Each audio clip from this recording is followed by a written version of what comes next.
of a character really serve as the very foundation for everything really on the character. It determines their height, determines the length of their arms, determines how high the cheekbones are, how far apart the eyes are going to be. It determines the posture. It determines their muscle attachments. It really determines everything about the foundation of a character. I'm going to keep repeating this. Get the bones right and everything else will follow. The skeleton is incredibly complicated and we simply have to simplify down the skeleton into easy to understand parts. Simply going through every single bone piece by piece is just overwhelming, and frankly it's not really going to help you either. We need to simplify it down because ultimately we care about surface anatomy. Again, we're not saving lives. We don't really care about what's going on the inside here, or like the ridges on the inside of this. Like it's just not that relevant. Specifically how many ribs you have is rarely relevant to anatomy. Specifically how many vertebrae you have is not particularly relevant for the vast majority of the artistic work you're going to be doing. So we are simply going to go through the most important bones and we'll talk about how you can simplify them. So we'll start off with the spine. The spine is this shape that goes through the whole body, the whole torso, from the hips to the skull, and it really gives you a lot of structure and flexibility. The spine tends to be overcomplicated, where you're looking at all these individual vertebrae here and you're trying to count all of them, and it just becomes way too overwhelming. You can really simplify this into 3 curves. The first curve is going to be the curve from the base of the skull right here down to around the shoulders. This is called, you can call this the cervical part. You can just call this the C. And notice it has a C for cervical, but that's also the same angle of the curve as well.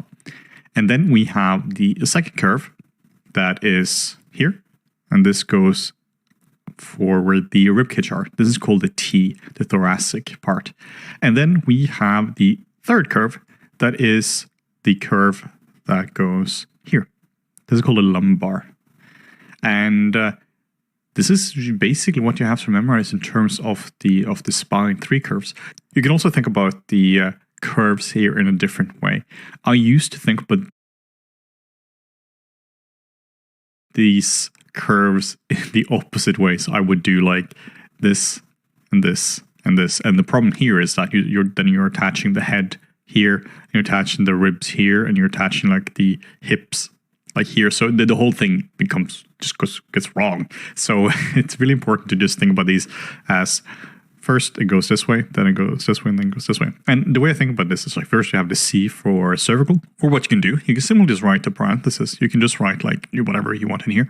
And it's just like parenthesis, close parenthesis. So it starts off with a parenthesis, which is just this way here. And then it goes this way, and then it goes this way. So it's very simple. This is one of these things that's just worth memorizing.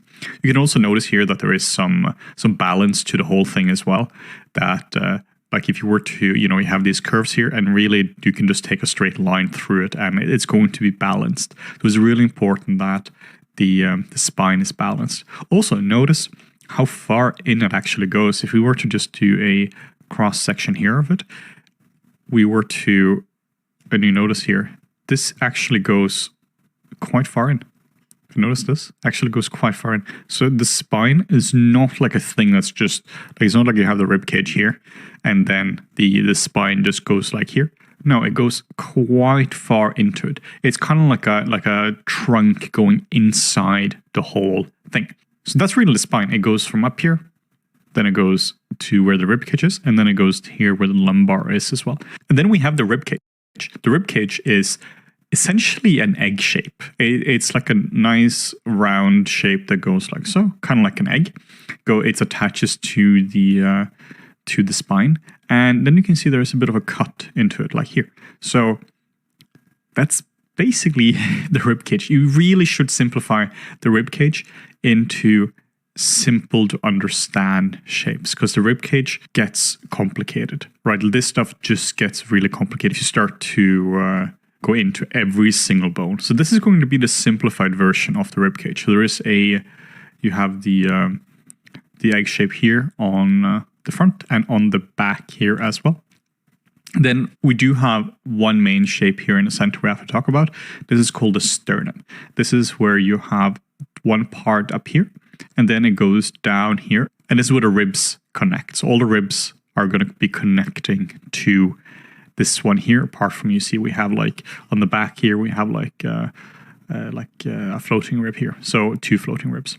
So these are not going to be connecting to the sternum, but that's the rib cage. Egg shape here, cutaway here, and then we have the sternum in the center. So we're keeping this simple for now. We will of course go more in depth later on when it comes to these things. Then we have the hips. The hips is really a foundational part of the torso. It connects to the spine here, as you can see, it connects here, and then it also connects where it's also where the legs attach here as well. So the way I like to think about this is a complex shape. There's just a lot of stuff going on here. Muscles attached from the top here and muscles attached from the bottom here as well. So there's just a lot of stuff happening here. But a simple way of simplifying it is almost like we're just doing we have like Mickey Mouse. It's almost like we're just doing his ears. So we're just kind of doing, just look at his ears here. We're just doing this, and then we're just connecting them up like so. And this is going to make, hopefully, sense once I draw it on top. So you see here, we have like the ears, and they're just going like so. And then we just have like a shape in the center. And I find this to be a pretty effective way of thinking about it, because it is just such a complicated shape to sculpt or to draw. So the more you can simplify this down, the easier this is going to become. In terms of the proportion of it, you can think about this, like we mentioned in the proportion video, like basically one human head tall. Something to note about the hips as well is we have this ridge here. This is called the iliac crest. And iliac is just like the whole hips. So we call it the ilium. Basically, ilium is just the hips. And the crest here is just like this ridge here. This becomes incredibly important because unlike the rib cage, where like actually a large part of this is going to be like visible anatomy, you're going to see this through the skin. Like most of the hips are actually like covered by like organs or muscles or fat and all that. But this ridge here is really important to get right. If this is like the only thing you remember about the hips, Mickey Mouse ears and the ridge here, then you are very, very good for now. Then we have these shoulder blades. The shoulder blades are also called the scapula. The scapula or shoulder blades are really, really important. And like we mentioned in the proportion video, there's about a head width between them as well. The shoulder blade can really be simplified down into a triangle, like so, which we are then adding another piece onto. You see this piece here? This is really important. It's not just a triangle. It has an additional piece going out of it, like so. So this is incredibly important to get right. I'm just going to show you actually what this specifically looks like from the top view, because that's important as well. So if you look at this from this view here, I just want to go a little bit in depth here. Not too much. We'll go more in depth later on. But what we're noticing here, it goes up like so, and then it has this ridge here. This is the ridge I was talking about, where this part here is just really, really, really important. What you can see as well is that this is where the arm attaches. The arm actually attaches to the shoulder blade or the scapula. I'm going to be adding more anatomical names as we get along, but we're going to keep the anatomical names quite simple. So the scapula, simplified down into just a little triangle with a ridge, like a spine going off it like so. And this is where the arm attaches. Then we have the collarbones. The collarbones, also known as the clavicles, are the bones that go here. These are the bones that goes from the rib cage here, from the sternum, and they go out here and it actually attaches to the scapula. So what does this actually look like from the top? This is where we have to think about this in terms of, and the top view is a lot more important than the bottom view. This is where, or the front view, side view. And I just accidentally cut away too much here. Let's just do it like so. So now we can see this in more clarity. What we're seeing here is that we have the collarbones, the clavicles here, and they go in a very curved way. This is really important because if you don't curve it like so, and you just do this, now, if you were to shrug or move your shoulder backwards, what happens when you put this further back? You choke and die. So that's obviously not preferable. But what if you have a shape that goes like so, and this goes further back? Aha! This flows beautifully around the around your throat, so you don't choke and die, which is fantastic. Obviously, what we want. In terms of memorizing the shape for this, we have a very nice and easy trick. Notice this shape here, it goes like up like so. Then there is a little shape here, and then it goes down like so. There is a very, very simple shape we can use to memorize this, and this is just a bow and arrow. Like this is like one of the like horse archer bows, right? Where you have, you just have here, and this is a string, this is the handle, and then you just go, pew, shoot forward. And that's how you memorize the collarbones. Very, very nice and simple.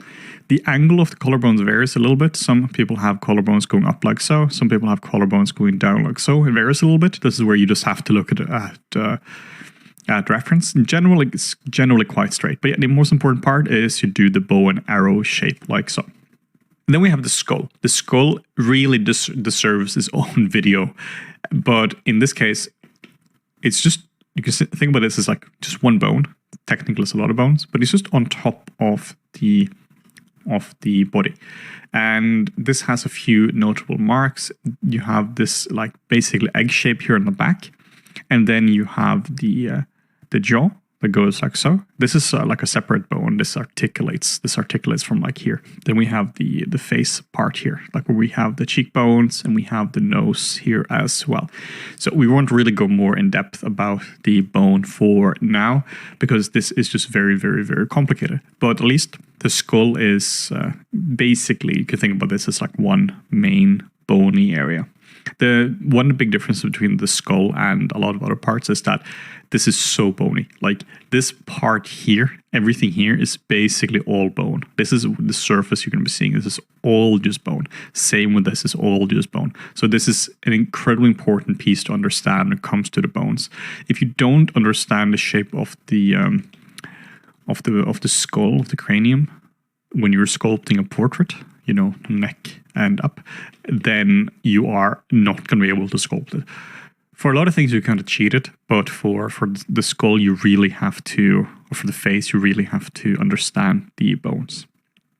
Then we have the upper arm, and the upper arm is really quite simple in a way. It's a bone here called the humerus, and it just goes down like so. And it's just, this is like the most bony shaped bone there is. Like this is one of the cartoony bones you see.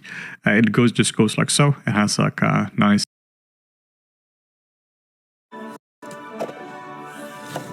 Без хорошего ножа нет в готовке куража. Острая коллекция качественных ножей в пятерочке. Копите наклейки и покупайте ножи всего за 1 рубль. Я готов для платежа. Рубль стоимость ножа. Пятерочка выручает. Nice spherical shape up here, and then it goes down and it goes into, this is important, it goes into 2 pointy bits here. So it has 1 pointy bit here and 1 pointy bit here. Whenever you see pointy bits, think muscle attachment. Basically, every single pointy bit on the in the skeleton is there for muscles to attach, and this is no exception. This is an incredibly important muscle attachment point. So tons of muscles are going to attach all over this. Even if you have like areas on the body that might be like a bit rough in certain areas, like for the bone might be perfectly smooth, and then you have like one area that's more rough. That also means muscle attachment. So that's the upper arm bone. And then we have 2 bones that are really important. This is for the forearm. This is where we have 2 bones here called the ulna and the radius. So here we have the ulna. This is the one that goes here. And then here we have the radius going here. I'm just going to pick a different color for this, going down like so. So this is the radius and this is the ulna. I don't expect you to memorize all these names right away. This is more so that we can just like prime you a little bit for it. What's cool about this, about the ulna, this is the elbow. This is the bone you see here. So A lot of stuff when it comes to bones is not directly visible, but this is a really important bony landmark right here. This is also really important to understand when it comes to the forearm, when it comes to the muscles, and we'll definitely get more in depth about that later on as well. But without this, you really can't understand the forearm. This is also how it rotates. A lot of joints, they have like a rotating joint here, so this thing just actually rotates. Well, you don't have like a rotation joint in the forearm, yet you can rotate your forearm around. What's happening is that it's basically a hinge joint here. It's not technically a hinge joint, but it means that you have a joint here, and then you have a shape here, and you have a shape here, and this just rotates up like so. So this is like a really good way of thinking about it. But how do you then rotate the hand like this way? You just need to, these points here are basically static, and then they just rotate around each other. Next up, we have the hands, and the hands are quite complicated. We have a ball of joints here, and this is a very important thing to talk about when it comes to the hand. These are not fingers. This is where the hand actually begins, and this is where the fingers begin. So you have 3 joints or 3 bones per finger. So this is stuff is entirely obvious if you look at your if you actually look at your hand, but this kind of stuff is a very common mistake that I see a lot of people do. This stuff here is all covered in like fat, and same here as well. This part here, it's all covered in fat and skin, tendon, all that kind of stuff. But this is where the fingers actually begin. So simplify this whole thing into one main volume, and then you have actual fingers going out from these parts here. Then we have the legs, and the legs are very, very similar to the arms in many ways, and we'll get a bit to that later on. But what you have to know for now is that we have the femur or the thigh bone. So that's the bone that goes from here and it goes outwards. And notice there is a diagonal here, and then there is a diagonal here. So this is really important. It's this bone does not go straight down like how the humerus goes straight down here. This does not do that. It has a ball here, and then it goes outwards, and then you basically have the same bone as you had here. Remember the bone we had up here, the humerus, and this is basically the same as you have here, but with the addition of a bone here. So this is really, really, really important, and this would be like one of the widest points of the body as well. Obviously, if you take away the arms and such, because you can see this you have the hips here, and then you have this going out like so. So very, very important. We also have a really important bony landmark as well. That actually a few bony landmarks are important. We have this guy here. This is a bit of a heavier anatomical name, but this is called the greater trochanter. The greater trochanter is really important because so it's a bony landmark, so you're seeing this in a lot of different people, but also it's where a lot of muscles are going to be attaching to. So it's a really important one to keep in mind. So the greater trochanter, and then down here we also have bony landmarks down here as well, like the same way we have with these guys here. Whenever you see this, think muscle attachment. Whenever you have this stuff as well, it's muscle attachment. This stuff here, you guessed it, muscle attachment. So whenever you see this, muscle attachment. And that just makes it a lot easier. And then for the lower legs, we have a very similar situation to the arms, where the difference is that this is more stable. The arms, aren't really particularly stable because we don't really walk on our arms. While for the legs, they are very stable because they have to have a lot of weight. Let's say above here, you're like 70 kilos. Then these guys here are going to have to lift 70 kilos. So, well, the arms, they don't really have to do that. They just have to lift whatever's in your hands at the moment, or just the hands if you have nothing there. So it's really important to think about this in terms of stability. So for the bones here, we have 2 bones. We have the tibia, which is this one here. This is the main one. And then we have the fibula that goes here. And this is really important. So 2 bones for the lower legs. And then we have another bone as well we haven't talked about. This is the kneecap. This is called the patella. This is this little guy here, a really, really important bone. And that's really it for the lower legs. And then of course we have the feet as well, and the same deal as with the hands as well. If we just were to zoom in here and look at the feet, we have the same thing here, where these basically look like hands, right, in terms of the same structure.